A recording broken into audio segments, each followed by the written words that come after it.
तो आज हम डिस्कस करेंगे डायबिटीज इंसिपिडिस।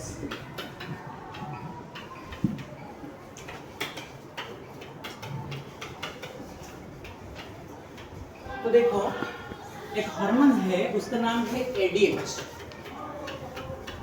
एडीएच का फुल फॉर्म क्या है? Anti diuretic hormone.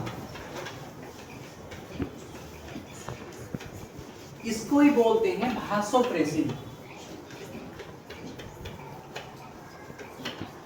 इसका और भी एक नेम है, उसको बोलते हैं पीट्रेसिन।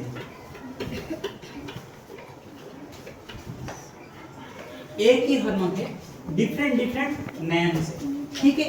तो ये हार्मोन कौन सा एंडोक्राइन ग्लैंड से रिलीज होता है, चलो देखते हैं, ठीक है। देखो, मान लो कि ये हो गया हमारा पिट्यूटरी ग्लैंड। तो आप जानते हैं जनरली पिट्यूटरी ग्लैंड का 2 या 3 पार्ट होता है। पहले वाला पार्ट को हम एंटेरियर पिट्यूटरी बोलते हैं और पीछे वाला पार्ट को हम पोस्टेरियर पिट्यूटरी बोलते हैं।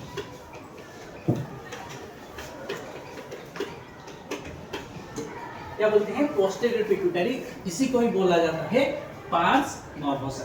देखिए, ये जो पोस्टेरियर वाला पिट्यूटरी है, ये कोई भी हार्मोन सिंथेसाइज नहीं करता। तो फिर यहाँ हार्मोन कहाँ से आता है? हाइपोथैलेमस से आता है।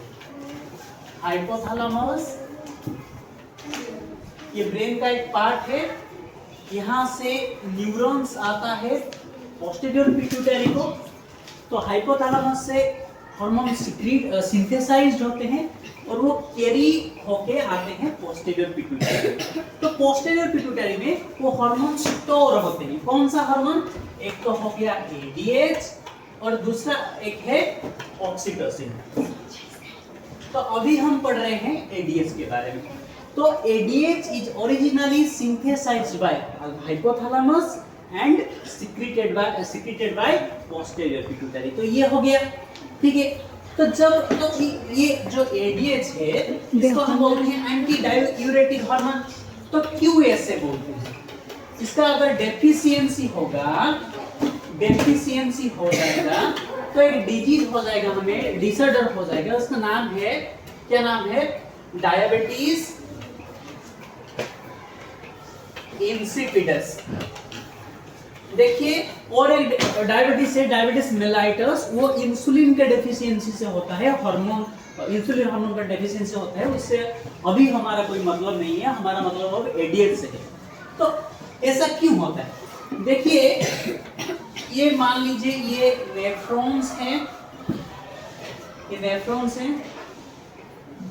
PCT, DCT. मान लीजिए ये डीसीटी है। ये डायग्राम थोड़ा ये वाइड होना चाहिए, ये थोड़ा नैरो होना चाहिए। अभी मैं ड्रॉ नहीं कर रहा हूँ। डीसीटी और मान लीजिए ये सीटी।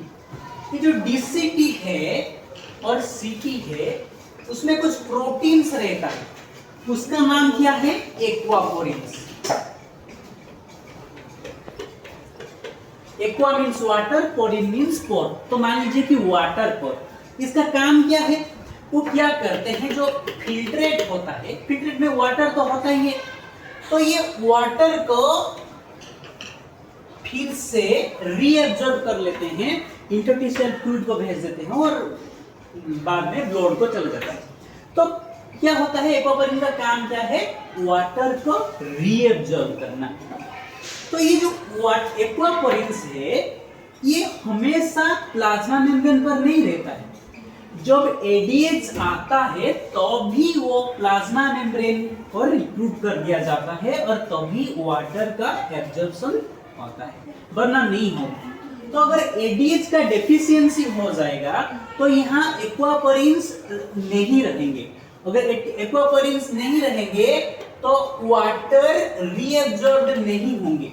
अगर वाटर रीअब्सॉर्ब नहीं होंगे तो फिल्ट्रेट में ज्यादा वाटर बाहर चले जाएंगे। तो क्या होगा?